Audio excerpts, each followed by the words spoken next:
This episode of Andy's Podcast is brought to you by Post. Start your day a little bit better with Post cereal. Hey guys, Andy here. In the last episode, I think this is season 2, episode 5, I think. In season 2, episode 4, we discussed voice actors. Did we? I don't know. I can't keep up with these episodes. So, yeah. So today we'll be discussing more cartoons. We're discussing voice actors.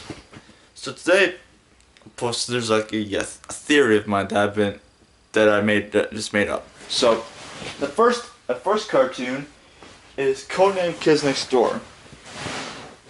Yeah, Codename Kids Next Door was part of Cartoon Network's Big Pig Weekend, where fans can choose the next show. What follows Sector V, led by number 1, aka Nigel Uno. Number 2 is number 2 is Hokey Pete Gilligan. Number 3, Cookie Samban. Number 4, Wallaby Beatles. And number 5, Cree Summer, I think. Is it? Yeah. Hold on. Codename Kids Next Door. Yep.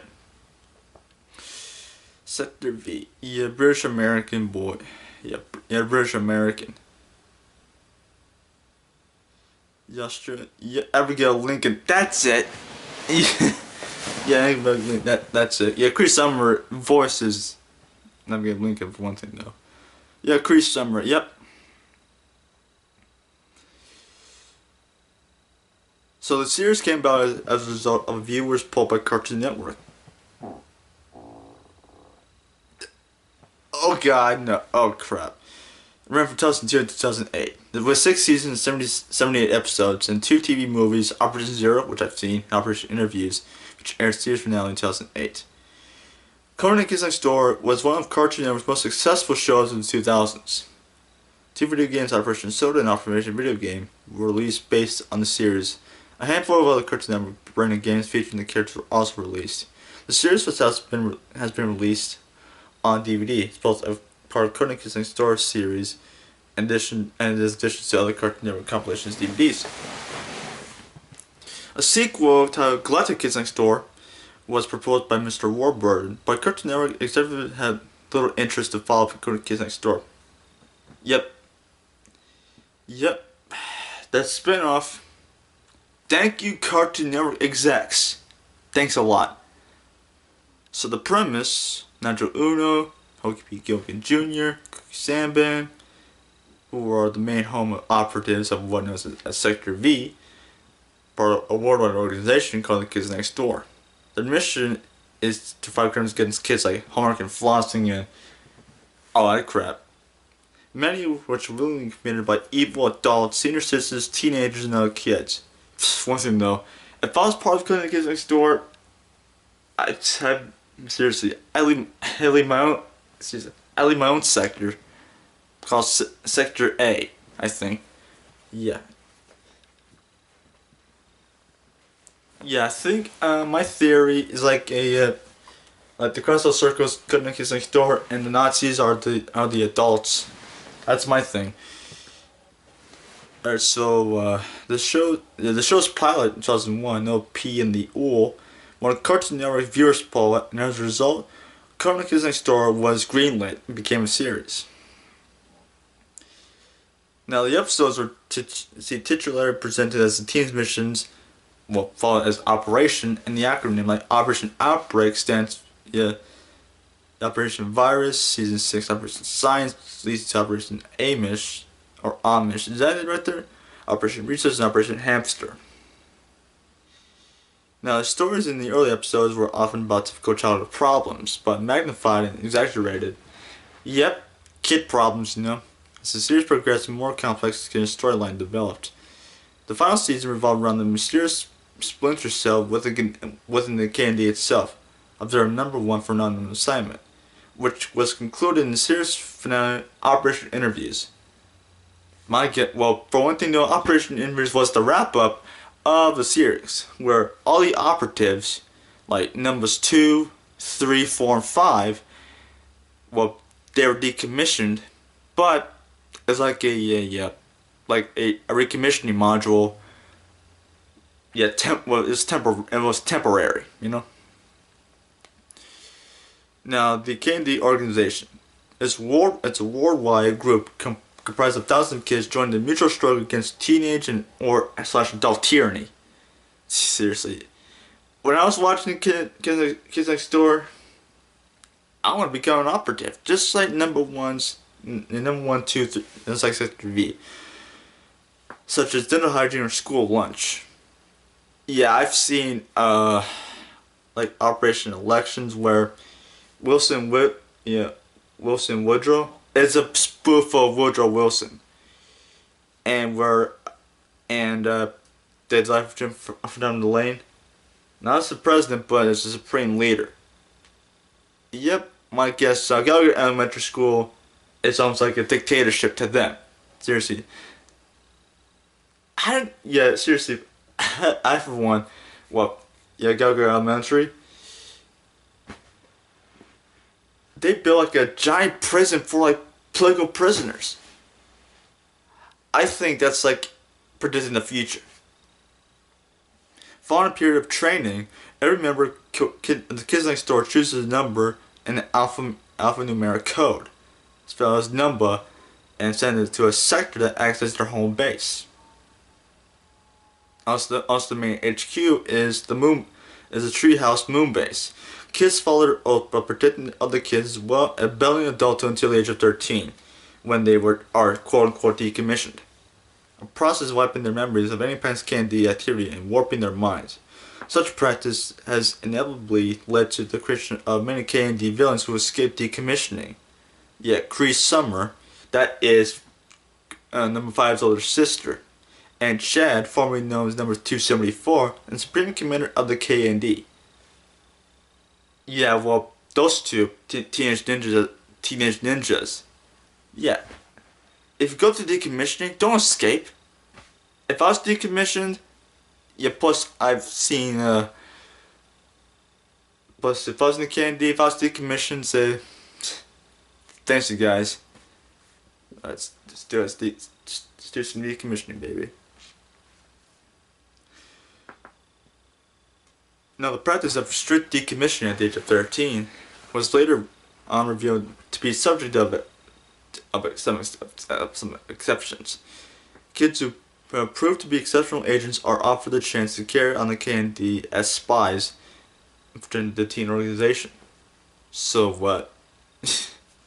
Seriously, if I battle adult tyranny, don't decommission me. I'll go as like a spy or something. Decommissioning has also proved reversible due to a recommissioning module used 4 times. Once in Operation End and 3 times in Operation Zero. Now the technology of it. Once the KND utilized a fast array of mechanical electronic gadgets machined by 2x4 technology. This can see it as a form of common household objects. I don't know what was that. To be put into a combat situation. A common theme of the show is the introduction of never seen before device complete with its own acronym, a sidebar screen that temporarily interrupts the storyline. Many of these devices require military level driving or piloting skills in order to operate effectively. Now here are the characters. Yo, seriously. Wait until my theory comes up. Number 1 is Nigel Uno.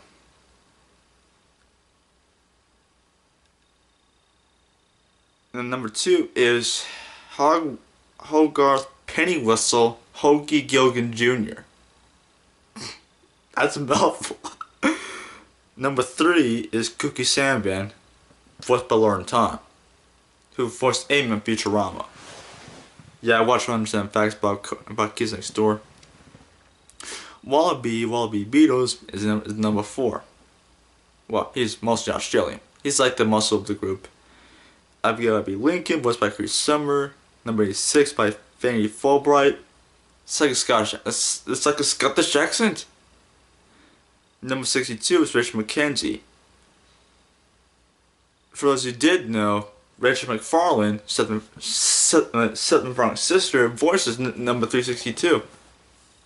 Yeah, Rachel McKenzie. Sounds like Rachel, sounds like Rachel McFarlane, don't you think?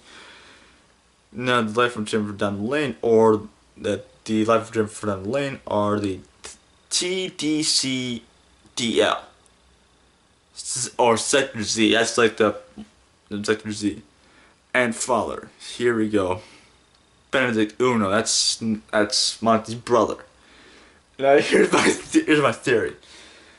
Now, suppose if a father and his kids. It's like in Grandpa. Father gets pissed off all the time. Could you imagine him being like angry Grandpa? Yeah, suppose if he and his kids went to South Carolina, they bought a trailer, lived in freaking Trailwood, did a very supporting Trail Park, got evicted from Boeing, the Trailer family, and the state of North Charleston. And so they gotta find a trailer park and blames Governor Nikki Haley for it all. And it destroys you like. And plus he flips out over Candy, the IRS, Obama, and cats. So God damn it, Lady Constance, get your fucking ass in here. Yeah, it's voiced by Marissa Marsh. And Jeff Bennett in Benedict mode.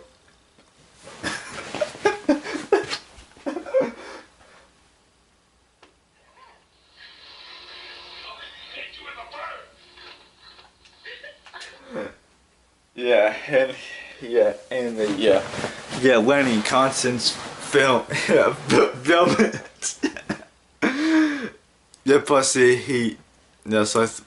my guess flips out about taxes. Yeah, his W-2 and he got divorced by his wife Tina.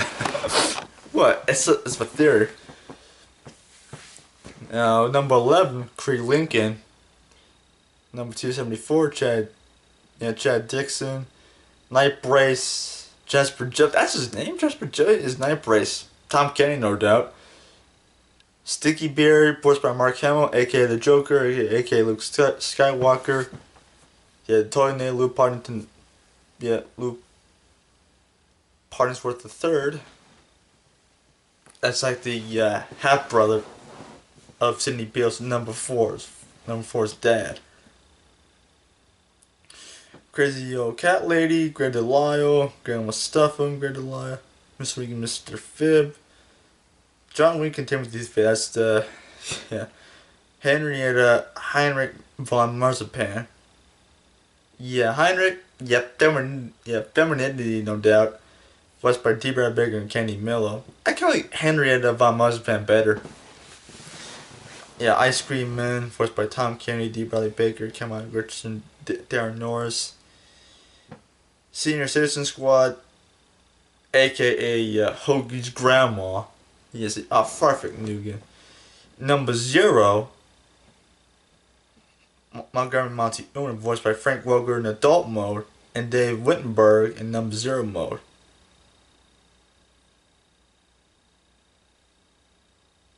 Yeah, my guess, Monty and number 0 both sound the same.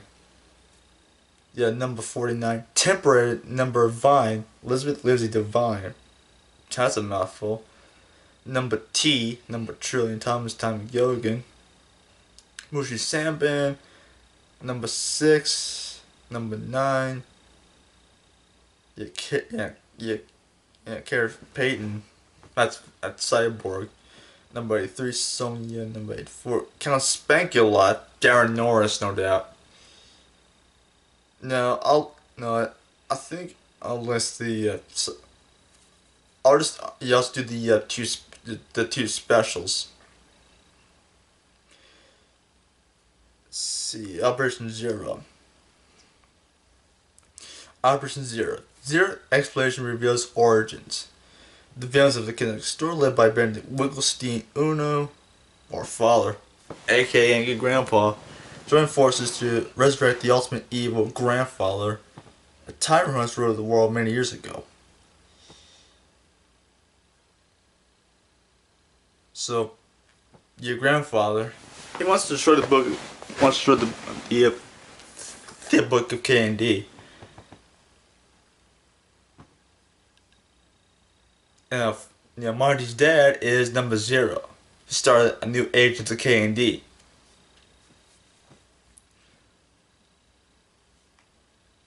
Seriously, that was the best movie I've ever seen before in my lifetime. Well, based on a cartoon.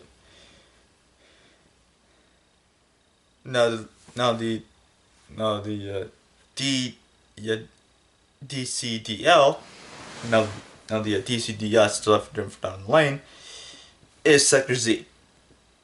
Mismanaged of Sector Z. Because they were, quote unquote, I think they were like a brainwashed to become stifleized. That's it, stifleized. Now, Operation Interviews explains number 1 on his final mission. Operation Interviews is now the extra really very interesting and wrap up story. My guess, it's like it's like the end.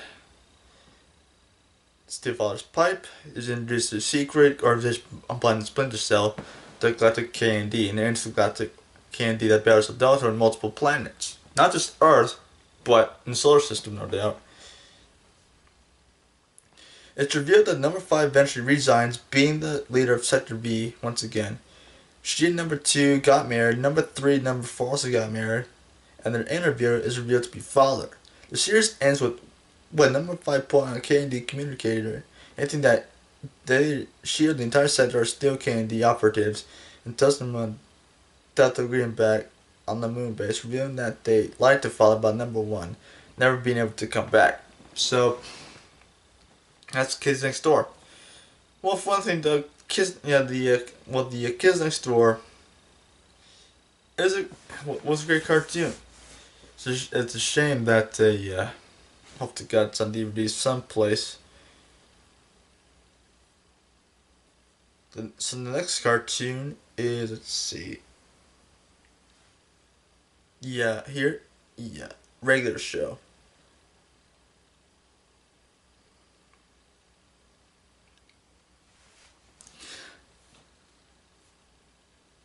So, Regular Show, also known as Regular Show in Space during its 8th season. It's the American animated TV series by J.G. Quintel, the voice of Mordecai. Aired from September 6, 2010 to January 16, 2017. The series revolves around 2 working class friends, a blue jay and a raccoon named Mordecai and Rigby, employed as groundskeepers at a local park named Park. So there's not much JG. They usually try to solve a simple problem, but it leads to a surreal, extreme, and often supernatural misadventure. During these misadventures, they interact with the show's other main characters such as Benson, the manager, who gets pissed off all the time, Pops, Skips, Most Men, High Five Ghosts, and Margaret and Eileen. Yes, so it ran from 8 seasons. So it was first shown in 2009 as like a pilot episode. It ran from September 6, 2010 to January 16, 2017. So here we go. Many regular show's characters were loosely based on those developed for Quintel's student films at Cal Arts. The naive man from Lilyland, aka Pops, and 2 in the AM PM. The former was one of the winners of the 2005 Nicktoons Film Festival and received international attention after being broadcast on Nicktoons Network. Quintel pitched Regular Show for the Cartoon Institute project, which the network allowed young artists to create pilots with no notes, which would possibly be optioned as shows. The program was greenlit and premiered on September 6, 2010. As of May 2013, the program has been watched by approximately 2 to 2.5 million viewers each week. The series was received positive reviews from critics and also developed from following about age including me because all throughout all throughout 6th, 7th, and 8th grade, I watched regular show. Also, Mordecai says, "Holy crap, it's real!" Also, Mordecai says, "A freaking maniac." God. So it received 6 Annie Awards, 6 Primetime Emmy Awards, one of which won for the episode Excellent. If the Excellent challenge was a real challenge, I think Ellie Beast or Matt Stoney would do that.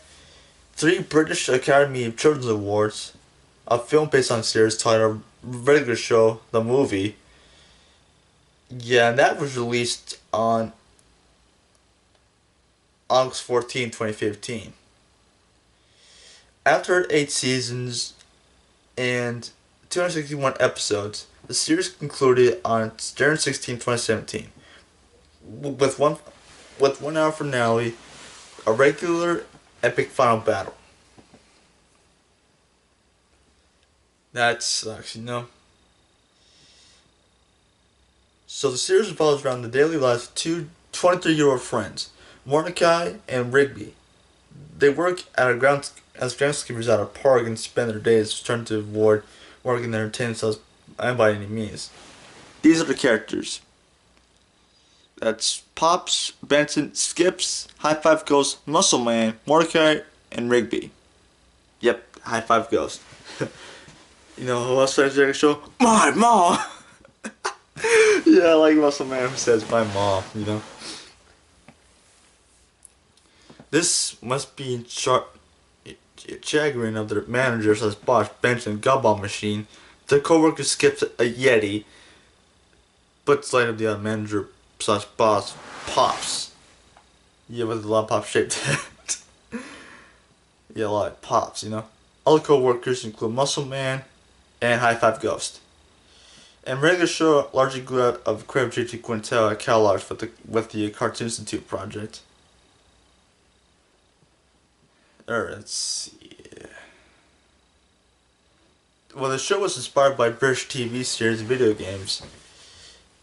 Episodes were produced using storyboarding and hand-drawn animation. Each episode takes roughly 9 months to complete.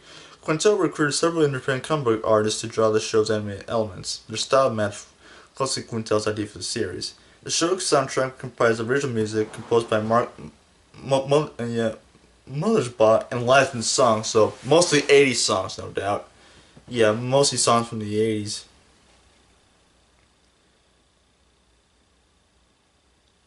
While preparing for the beginning of the show, Quintel looked for a young independent comic book artist to compose the storyboards. He looked through blogs and convention plans for the total package.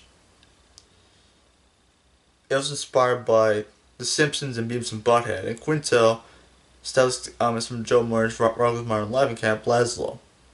Video games like Street Fighter, Shadow One, and Toe Jam, which Quintel played when he was a kid.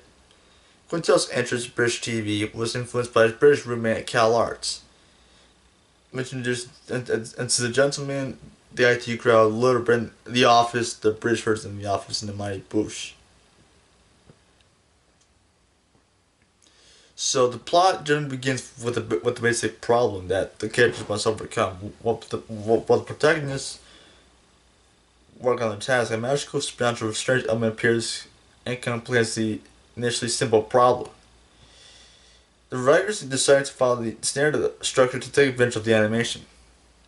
So it was rated TV PG-V for moderate violence. Yep.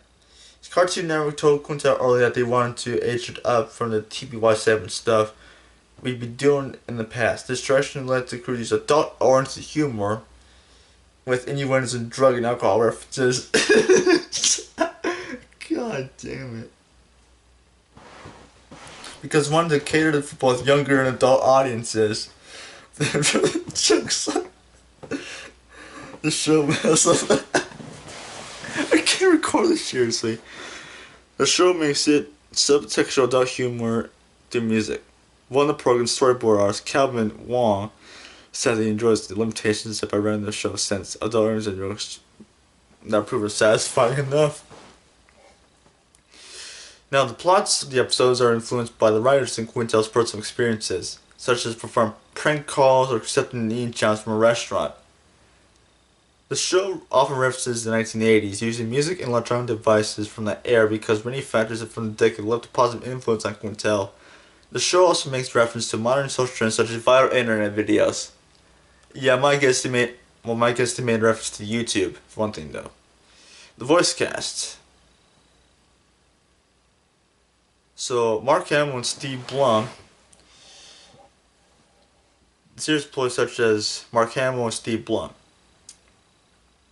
The voice acting of the series is relatively low key, and the intention was to make most of the characters natural and conversational. Quintel wanted to make the show listenable and give a contrast to most cartoons, which often are difficult for adults to listen to. The main cast consists of Mark Hamill, who voiced Skips, Roger Craig Smith, who plays Thomas, that's a goat, no doubt.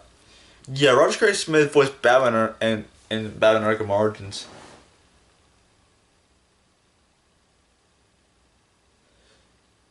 And William Slater plays the voice of Rigby. Janie Haddad voices Margaret and Quintel's former CalArts classmate.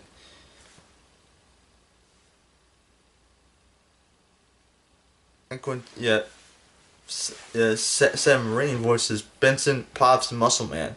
Quintel portrays Mordecai and High Five Ghost. Members of the production staff also voiced several characters throughout the series, including Minty Lewis, Toby Jones, Andreas Selaf, and Matt Price. So the regular show cast recorded their lines together in the group, as opposed to individual recording sessions for each actor. This is to help the show's dialogue and sound natural. The series regularly guest stars for recurring characters. These guests are Stephen Blum, Courtney Taylor, David Ogden Steers, Robin Atkin Downs, Jeff Bennett, Jennifer Hale, David Kay, Fred Tatasciore, and Julian Holloway. God, it sounds so wrong.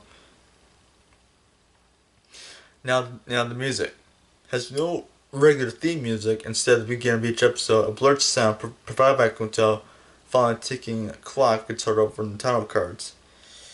The main composer is Mark Mothersbaugh, one of the founding members of the band Devo. So, this is from Wikipedia, no doubt. I'll Wikipedia. As Quintel was developing the pilot, he considered acting Mothersbaugh to create the music for the show. The episode's animatic was sent to Mothersbaugh along with a request for him to join the show's staff and crew. So Quintel enjoys using songs in the episodes because adult viewers might remember and younger viewers might appreciate older music. Have a clue. You're the best around. Mississippi Queen. That's like one of the songs in the. Yeah, I think Mississippi Queen. Where one of the episodes where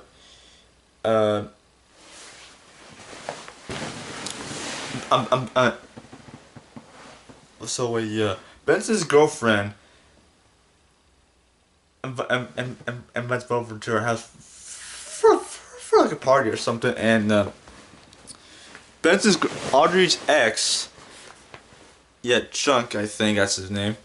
Yeah, the F.E. is Iron. He's, aka the Iron Stomach. And I guess Benson, unconscious, blindly accepts to an eating challenge. Also, at the end, how about the dirt drink? I called Mississippi Queen. Mississippi Queen? What name of that? Oh, you'll find out. Yeah, Kimchi, seriously guys, the Mississippi Queen. And this is where it's like a drug trip for Benson, Mordecai, and Rigby, because they just drink this. God damn it. A Holiday on Christmas too. The show also produced original songs which are used on the episode. These are generally composed by Mothersbaugh and written but one staff storyboard artist. Summertime, loving the summertime was written by staff Sean Sizlas and appeared in the episode This Is My Jam. So crossovers.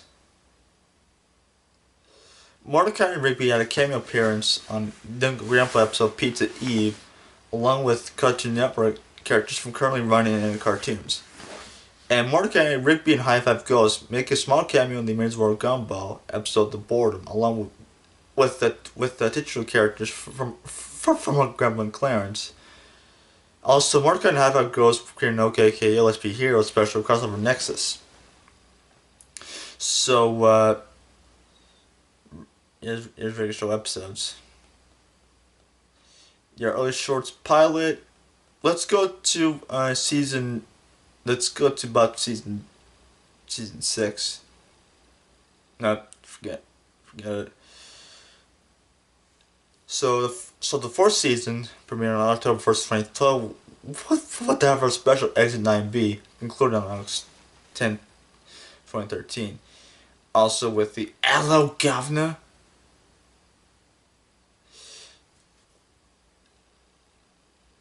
Yeah, some of my favorite episodes include, let's see, Free Cake, Gertrude's Deluxe, Prank Callers, Hello Governor, Peeps, My Mom, Rage Against the TV, Party Pete. Yeah, This Is My Jam. But I have received Muscle Woman. This is where a Starla, that's Muscle Man's girlfriend, we get introduced to that. Jinx, Do Me a Solid, The Night Owl, Go Viral, that's the best one yet. Karaoke video where in one of these scenes, Pops sings like Footloose or something like that. Colors Footloose, I think. Stick Hockey, Bet to Be Blonde, Terror Tales from the Park. That's one of the Halloween specials. It's like Treehouse of Horror. Wrap It Up, Cruising Under the Hood, Weekend at Benson's, Think Positive, Butt Dial, Skips for Technology, Excellent, Gut Model, best one yet, Big Winner, The Best Burger in the World, Replace, Trash Ball, that's where Rigby changes his name, Yes Dude Yes, well it's like a cousin, I think, Access Denied, Muscle Mentor, Trucker Hall of Fame, Out of Commission, Fancy Restaurant. This is where we get introduced to Star's parents at a fancy restaurant. Bistro in La Park, I think it's called. Prank List, Death Bear, Best Features in the World, Sugar Rush, best one yet. And here we go, season 4, Exit 9B. I've seen that already. And one of them where there's Mordecai and Rigby be like a high score on a video game, where it's one dude named Garrett Bobby Ferguson, like a head with like legs and arms and stuff like that. Hold on, I think I gotta see what the episode's called. Is it? Hang on a second, guys. Hang on a second. See, Garrett Bobby Ferguson.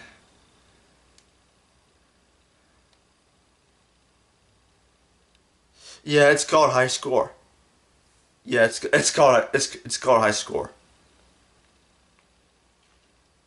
Yeah, Fuzzy Dice. It's like the Chuck E. Cheese's ripoff, you know. Starter Pack, aka Thomas comes in.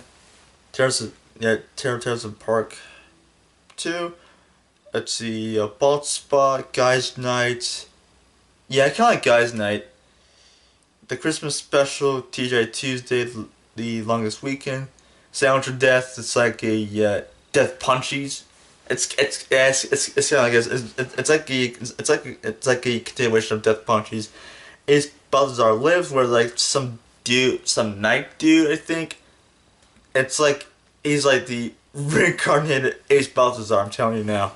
Quips, it's like Skip's cousin. That's My Team Television here. Limousine Lunchtime, Kill It Radio, Carton breaks. It's like Starsky and Hutch. See, the last place of this player. Yeah, Country Club, Sleep Fighter, Party Repeat. There's Silver Dude, Every Meat Burrito, seen that one. Terror Tales from Park Part 3. Tants, that's like Table and Pants. The Thanksgiving Special, where like a I think back in Part 3 of Terror Tales from Park, where the loser who tells the worst girl story has to wear the costume for a whole month until Thanksgiving. Dodge This, Portable Toilets, let's see, Skip Story, seen that one. See, Gold Watch, Skips in the Saddle, Real Date. Yeah, Terror Tales from Part 4. Yeah, I haven't. Yeah, Park Manager's Lunch. Yeah, there's like a where have birthday song contest. Yeah, I've seen that one with the. It's like a you gotta create like a birthday song or something. A thousand chopper fight party. Also, I think it was the episode where like that. Well, Mordecai and Margaret's dad cannonballs and stuff. Seriously. Death Kwon-Do Livery. Yep, that's it. Death Kwon-Do. Dumped at the Altar. Lunch Break. I haven't seen the cat videos where Benson where he watches cat videos and stuff. Just Friends. The Aline Plan. Crazy Fate Plan. Win That Prize. Yeah, I haven't seen it yet. None of these. I've only seen episodes from the first couple seasons, like seasons 1, season 2, and season 3, and season 4. That was about it. Yeah, I think they've like a continuation of one.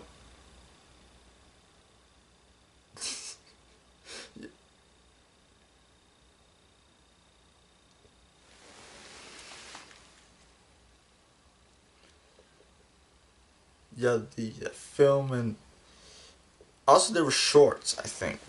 Yeah, season 6 shorts. Yeah, USA. About every country they know. It's kind of like Yakkel's World, I think. Yeah, Fun Run Across the Country. Oh, True World during the All Celebration and Break Time.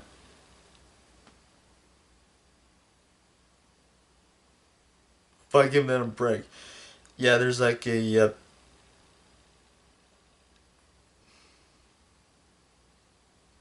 yeah, Mordecai Brigney and the Ringtoneers, I think. Season 6 shorts, Season 7, Ninja Shoes coming soon. Maybe the movie trailer voices. If they did like the Asha on the Asha voice, it'd be great. Sick Day, Mordecai Rigby decided to a sick day. Yeah, Pizza Pouch drop, Ultimate Pizza Pouch. It's like a Hot Pocket reference there, guys. The 73 Teleport Championship Trophy. In a spoof of Wes Anderson films, Mordecai Rigby tried to win Vince Teleport Championship Trophy in season 8. 2001 in that Odyssey, it's like 2001 Space Odyssey. The gang gets stuck in time loop, synth buttons. Mordecai Rigby realized that the bridge of the ship is also a synthesizer, robot rap battle, and space worm. God, I have got to get I gotta get my hands on these DVDs because I gotta seriously gotta get those DVDs. Yeah, regular show is related to Close Enough. Yeah, but as of as of 2019, there's like no like cancel. There's like a there's no like there's no premiere date. I saw like the trailer for it on the TBS Fits YouTube channel, but I haven't seen it since. So Current Kids Next Door and regular show. I might do one more and that's about it.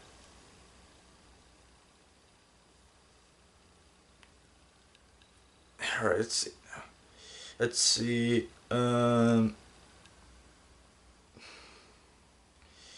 Yeah, probably better book with the cartoon character. Yeah, yeah, might as well discuss the cartoon character. Yep, Betty Boop. Here we go. Oh, by the way, Shed's on his Instagram page. Hang on a second, guys. Hang on a second. All right, just give me a second here. Let me see here. Hang on. That's her own IG page, guys. Jeez, you get so you gotta follow it right here. That's her right there. First didn't know. Alright, here we go.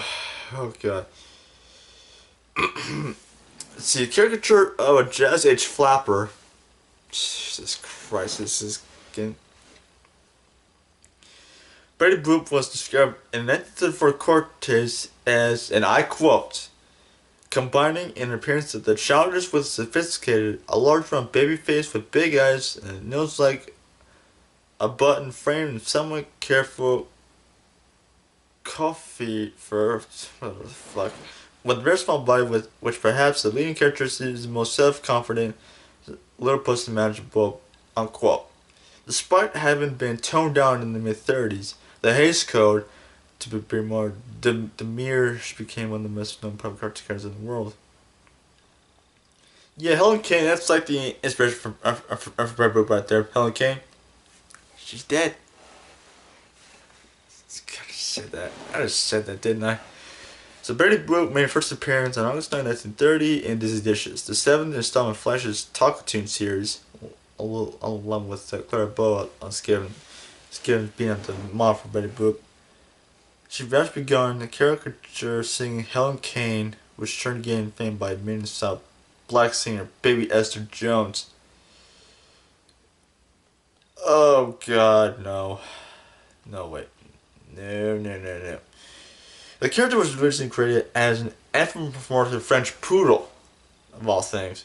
Betty Boop appeared in supporting character in 10 cartoons as Flapper Girl with more heart than brains. Psst, dumb broad, right? Seriously. Let's see, individual cartoons, see Nancy or Nan McGrew, derived from the dangerous Nan McGrew, like Dan McGrew almost. 1930 film, for Bimbo. But within a year, Betty made a transition from an additional human canine breed to completely human female character, with much credit as being Graham Netweg for her creation. So, yeah. Betty's voice was performed by Margie Hines, was played by their voice actresses including Kate Wright, Bonnie Poe, and Rothschild, and Mae Ketzel. By the way, that's her. Right there.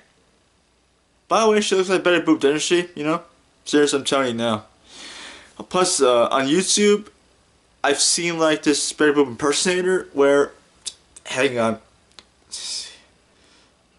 Give me a second, guys. I think I can't believe I'm doing this.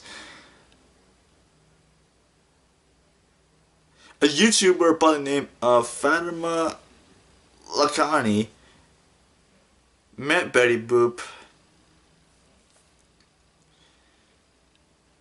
You can't believe I'm doing this. See, give me a second. Hang on. I don't know where your pen is. That's it. Hi, Betty Boop. Hi. Are you guys having a good day? Yeah. Yeah, the impersonator for Betty Boop is the best. Seriously. Oh, by the way, let's see. Hang on a minute. Let's see. Oh, by the way, shit, and the impersonator has her own IG page as well. Hang on, shit.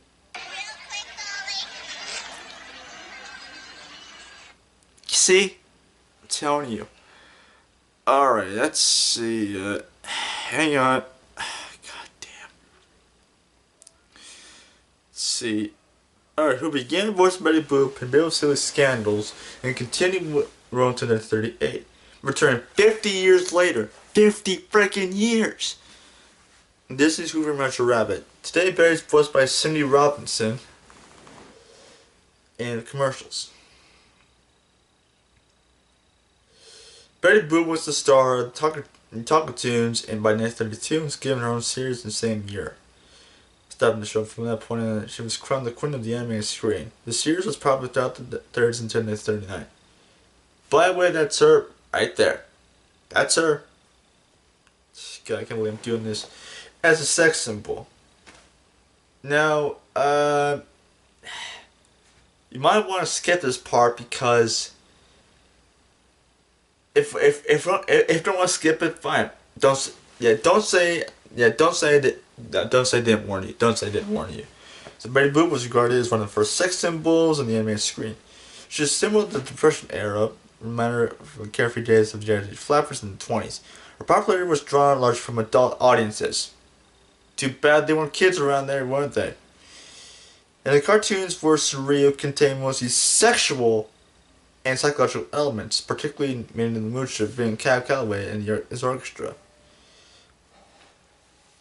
Betty Boop was unique among the few female cartoon characters because it represented. God damn it. Alright, where was I? Here we go. Let's see. Minnie Mouse displayed their underpants. Or bloomers regularly. Yeah, they displayed their underpants for God's sake. What you expect? It's the 30s. Yeah, could you imagine if some chick did that? It's been probably be one of the news for something like a sex scandal. So many female cartoon characters were mainly clones with the male co-stars, with alterations in costume, the addition of eyelashes, and a female voice. Baby wore short dresses, a garter, high heels, and her breasts were highlighted with low contoured bodice. God, that sounds so wrong. And her cartoons made characters bring to sneak peeks at her while she's changing. Oh God, no! God, no! God, no! Let's see. German Jupiters. Oh God. I think I might as well continue without laughing. Alright. Betty Boop's Bamboo Isle. She does the hula wearing by Lee. That's like the garland, I think. She basically placed to cover her breasts in a grass skirt. This was repeated in the first cameo in Papa the Sailor. There was, however, certain girlish qualities to the character. She was drawn with a head similar to a baby's thin than an adult's in proportion to her body. This suggested that a combination of girlishness and maturity that many people saw in the flapper type, which better represented. Also, in a Family Guy cutaway gag, get this. Stewie said, yeah. Want to do a poop? It's like a burp and a poop. I think it's where Betty Boop got her name. Hang on, I'll get the cutaway gag. See, hang on. Family Guy. See, Family Guy. Betty Boop got her name.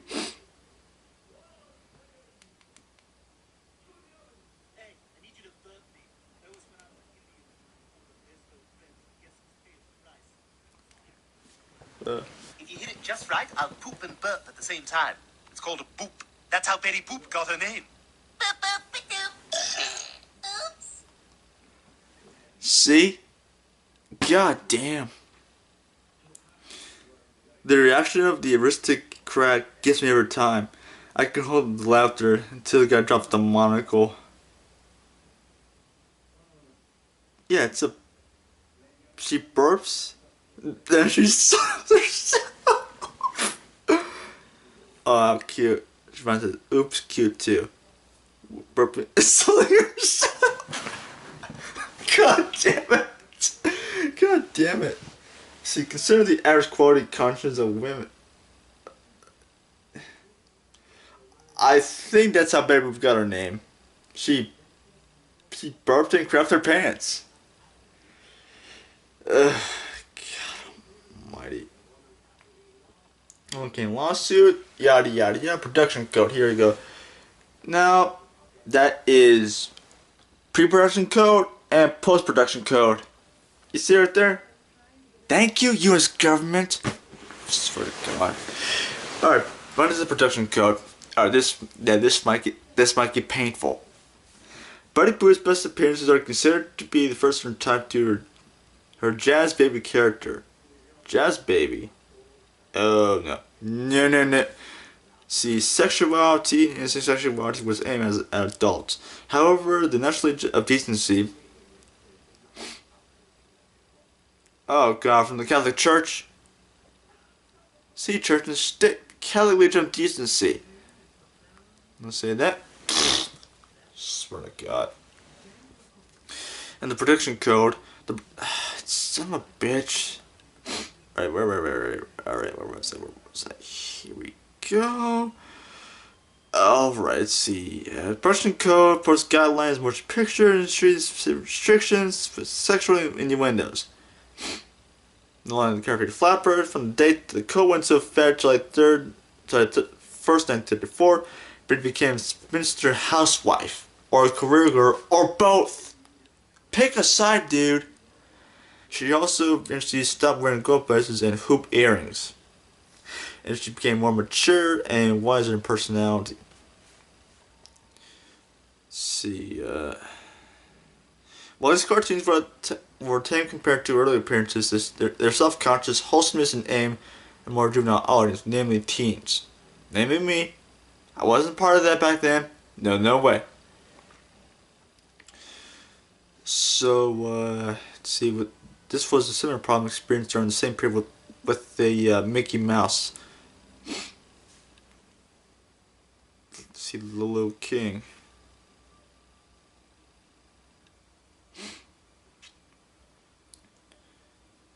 See, the last Betty Boop cartoons were released in 1939. But it's in the swing era. Her last appearance was on the reservation. Betty drives an open convertible later.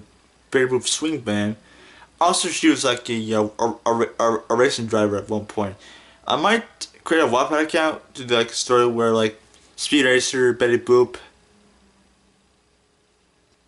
like a do a Danger Pass. Could you imagine that? Let me know in the comments if you guys want that.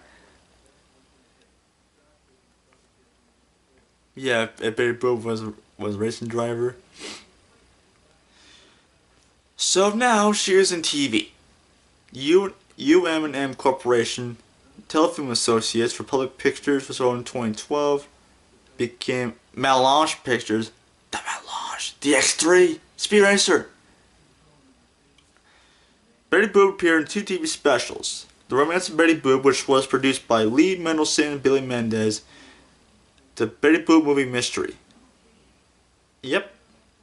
On February 11, 2016, Deadline announced that the new 26-episode TV series focusing on Betty Boop is in production. Aired sometime in 2019. Yes! And there's home video. And there's a comic strip. You've got to cry in this next scene, Betty. So I've heard Maestro Pistro to play some sad music to put you in that mood. So there's the guy crying. Well, I'll be... Hey, Betty, wake up! That sad music is crying nutsly. I know. Sorry, I can't do the voice. But, you see, sad music always affects me that way. Sad music puts you to sleep. Sad music is gonna make you cry, guys. Contemporary resurgence. Let's see.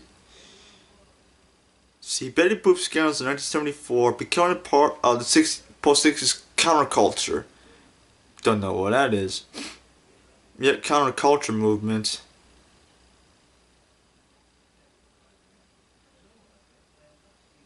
Yep. Black and white, his new card became. Yeah, if she's part of the. Yeah, Betty Boop for president. November 4th, 1932. My guess she predicted the future. First female president? Oh, please. My guess she predicted the future here. Yeah, president.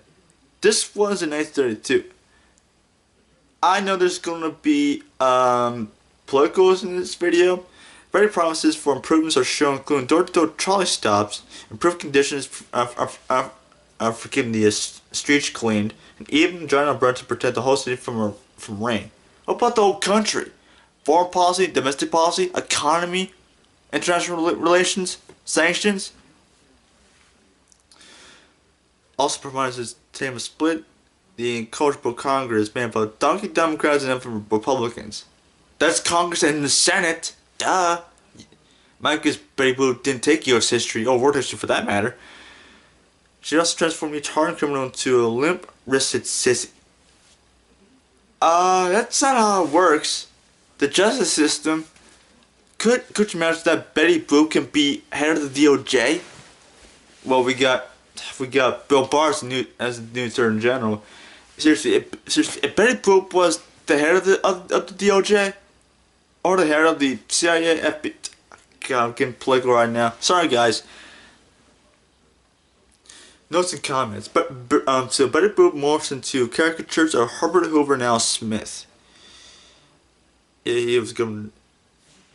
Smith was Democratic candidate from 1928 and was rather expected to run again, but nominated went to FDR.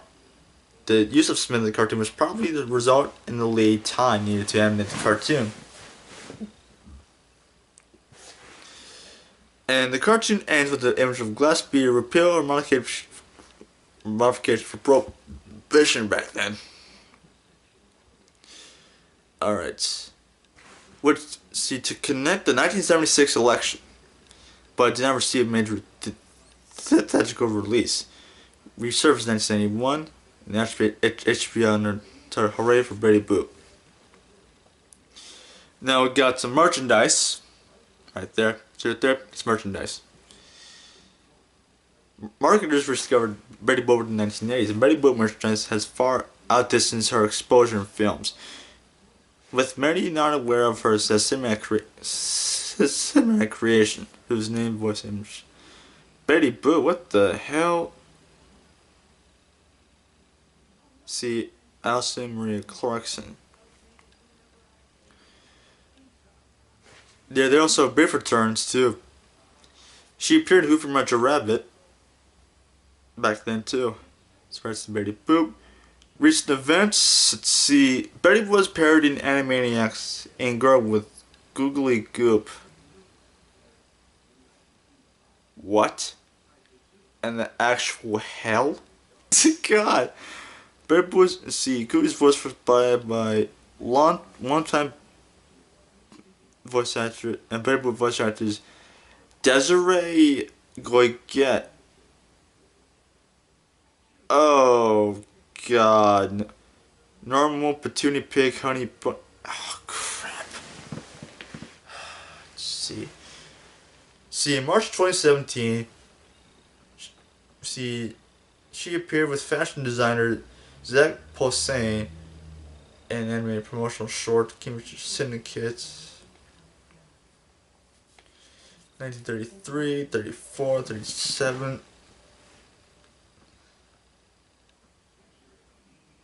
Held together. So, in 2002, Betty was voted TV Guide's 50 greatest cartoon characters of all time, ranking her number 17. And there's like a few cosplayers too. Let's see, hold on. See, Betty Boop cosplay.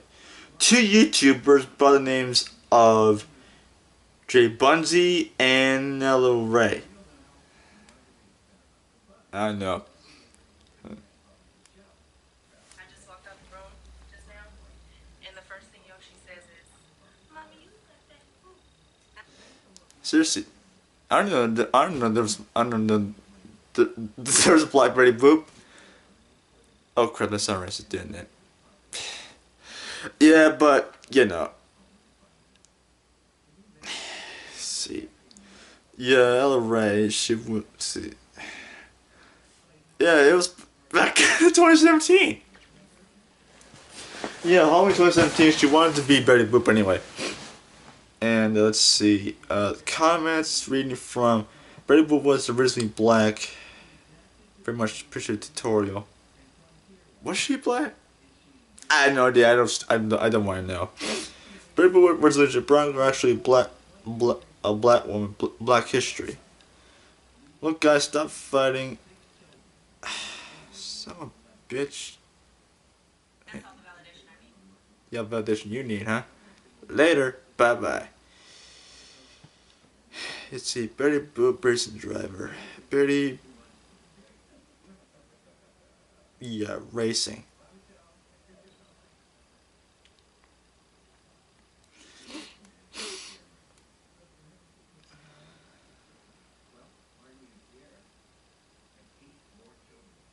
Yeah, so this is where Betty was.